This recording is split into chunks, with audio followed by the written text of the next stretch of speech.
Ірі қалалардағы басты проблемалардың бірі көлік кептелісі. Мұны жаңа көпірлерді немесе жол айрықтарын салу арқылы шешуге болады.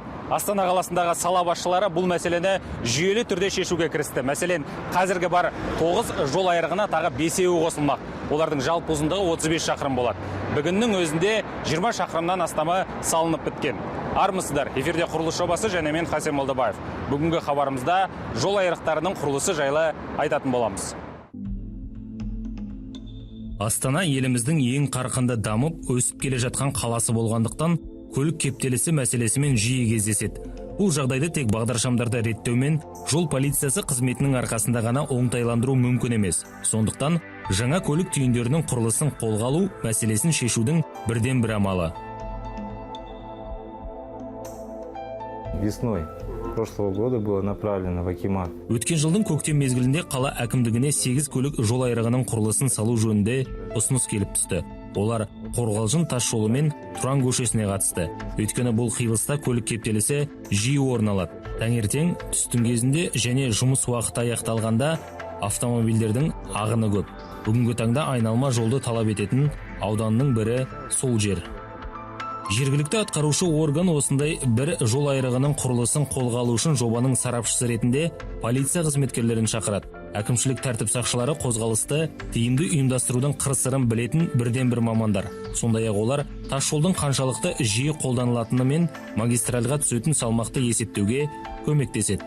Обязательно производятся замеры интенсивности транспортного потока. Міндетті түрде көлік ағынының жиілігі өлшенеді. Кез келген жобаны қолға алмас бұрын аймақ зерттеледі, сыналады. Жолдың тығыздығы, көліктердің сол жерден өткендігі орташа жылдамдығы анықталады. Бұл үдеріс арнайы автомобиль детекторларының көмегімен жүргізіледі. Алдын ала жұмыстар кез келген көліктік түйінді жобалаудың ең маңызды кезеңдерінің бірі. Мұндай зерттеулер мен дайындық жұмыстарының барысында магистральдің техникалық, экономикалық маңыздылығы мен жол айрықтың қандай түрін салу керектігі анықталады. Транспортные развязки в основном имеются у нас. Бізде ең көп қолданылатын жол айрықтарының үлгісі туралы айтар болсақ, олардың көмегімен кері айналуға, барлық бағыттарға да бір жерден аттануға болады. Ал егер қиылыс Т әріпті тектес болса, біз құбыр типті жолдарды саламыз. Оның көмегімен еңіске түсіп айналуға болады. Мұндай нысандар әдетте бірінші техникалық санаттағы жолдарда салынады. Мысалы, Астана-Щучинск бағытында бірде бір қиылыс жоқ. Айналма жол арқылы барлық бағытта аттануға болады. Қазавтожол ұлттық компаниясының берген мәліметіне сүйенсек, бүгінгі таңда Қазақстандағы республикалық маңызы бар жолдарда 112 көлік жол айрығы бар екен. Ал 2017-2018 жылдары осындай тағы 90 жол түйіндерінің құрылысы жоспарланып қолданысқа тапсырылуы тиіс. Отандық көлік түйіндерінің құрылыс сапасы шетелдік баламаларынан еш кем түспейді. Біздің елдегі айналма жолдарды салу саласында жаңа технологияларда кеңінен қолданылады. Қазақстан климатының әртүрлі болуы мен геологиялық жағдайының ыңғайсыздығына қарамастан, кейбір технологиялар жол айрықтарының қызмет ету мерзімін 2 есеге дейін ұзартуға мүмкіндік береді.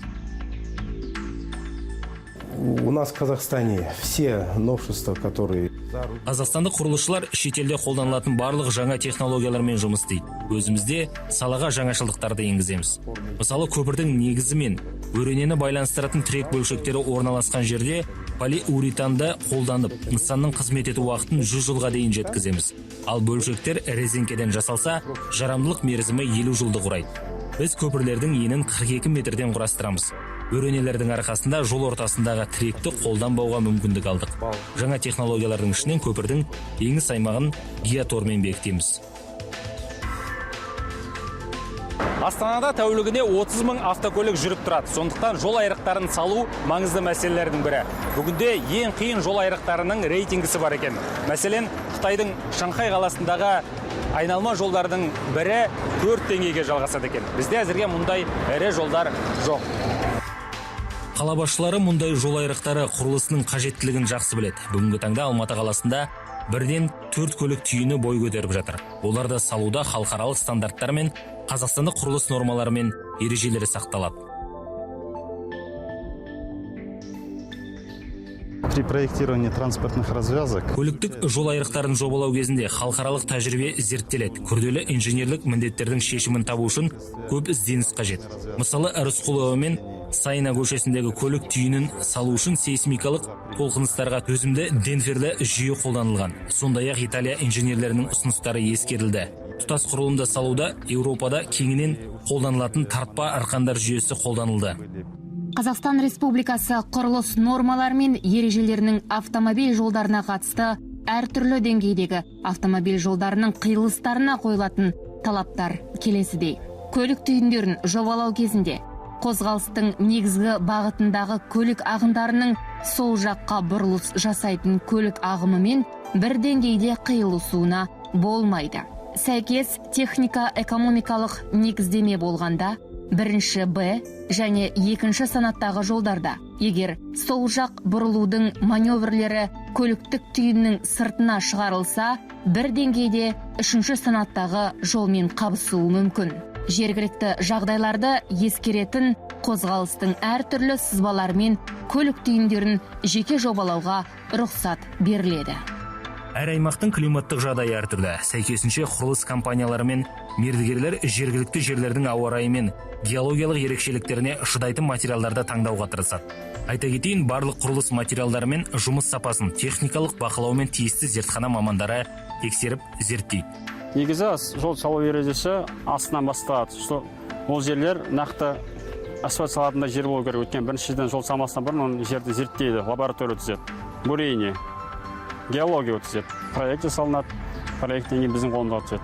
Бірінші ережесі ол жол деген сол стандартқа сай болу керек. Өткен ол жер техника көп жүреді, ауыр техникалар. Кепілдік негізі 3 жылға дейін беріледі. Қазір 3 жылдан өзгеріп жатыр, 3 жылдан 9 жылға дейін. Сол уақыттың ішінде біз өзімізге жауап қаламыз. Машиналар біріне мешет етпеу үшін транспорт жолда өткен ол кезде үлкен скоростьпен жүреді, техникалар көп. Сондықтан да оның енін 4 полосадан, 6 полосадан, 3 полосадан салады. Құрылысшылардың айтуынша, олардың қолданатын материалдарының басым бөлігі отандық өнімдер. Қазақстандық тауарлар бүкіл ел бойынша жол құрылысында кеңінен қолданылады. Олар барлық тиісті талаптарға сай өндіріледі. Сондықтан техникалық бақылау мен зертхана сынақтарынан үнемі сәтті өтеді. Щебень, песок, полотноге тексеру. Әр қайсының өзінің деңгейлері бар. Жаңа қарапайым жолға, автомобиль жалғауларына стандартқа сай өзінің түрлері бар бөлек. Негізі біз қазақстандық материалдар геотекстильдік матаны Қостанайдан жасайды, Қостанайдан аламыз. Қалған материалдар барлығы да өзімізден, Астанадан. Көлік түйіндерінің түрлері қалай таңдалады? Айта кетейін, айналма жолдары мен көпір құрылысының сан түрлі амалдары бар. Қазақстанда жұмысқа тектес жол айрығы өте көп қолданылады. Оның басты артықшылығы көп орынды қажет етпейтіндігі. Көліктердің айналуы ұзақ болса да өте тиімді. Мұндай нысанда бар жоға бірақ көпір салынады. Жинақтауыш аталатын келесі үлгінің құрылысы қиындау. Мұндай құрылымның артықшылығы көп жолақты жолдарда қолданылатындығында. Алайда нысан құрылысы күрделі әрі қымбат. Ал көліктердің айналуы үшін қосымша жолдар салынуы керек. Тағы бір амал турбиналы түйіндер. Оны тағы вирпул деп атайды. Бұл үлгінің артықшылығы көліктердің барынша көп ағынын өткізе алатындығында. Мұнда сондай-ақ автокөліктердің келесі жолаққа ауысуының қажеттілігі жоқ. Алайда нысан құрылысы көп орынды талап етеді. Әлемде осындай көлік түйіндерінің оңдаған түрлері бар. Мысалы, өнертапқыш Шулякиннің 9-шы нұсқадағы турбиналы айналма көліктік жол айрығы болашақта көптеген аймақтарда салынады. Айтпақшы, бұл үлгілерді автор патенттеп алған. Жалпы барлық көлік түйіндері қозғалыс ағынын сейілтіп, сол жаққа бұрылыс мәселесін шешу үшін жасалады. Выбор типа пересечения, то есть көлік түйіндерінің түрін таңдау ісіне үлкен жауапкершілікпен қараған жөн. Айналма жолдың көпірі бола ма, жоқ па? Бұл көшелердің экономикалық тиімділігіне де байланысты. Нысандағы көліктердің жүрісін шектейтін қауіпсіз жылдамдық тәртібі де бекітіледі. Жалпы көпірлердің құрылысы қиылысқа түсетін салмаққа, геологиялық ерекшелікке, қозғалыс қарқынына, орналасқан жеріне байланысты. Алдағы уақытта Астана мен Алматы қаласында жол айрықтарының саны артатыны белгілі. Ол тек қала тұрғындары үшін ғана емес, сонымен қатар транзитпен өтетін жолаушылар үшін де тиімді. Эфирде болған құрылыс жобасы және мен Хасен Молдабаев. Келесі жүздескенше сау болыңыздар.